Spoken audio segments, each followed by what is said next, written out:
When you're going to have bariatric surgery, you're thinking about pursuing it at any center, there are a few things you should look for. Number one is a center of excellence. You have to make sure they're an ASMBS certified center of excellence to show that what they do is looked at objectively, nationally, that it's safe and effective.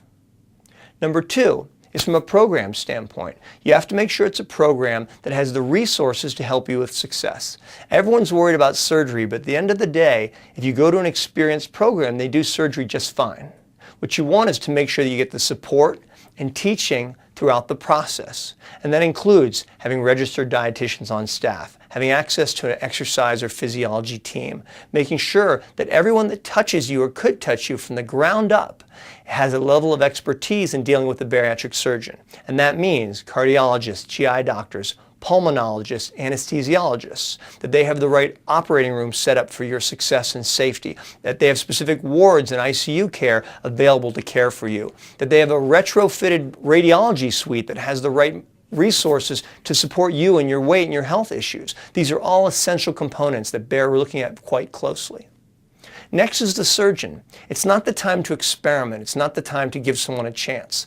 I really would require someone to have a notable amount of experience and expertise and be very transparent with their success and safety record.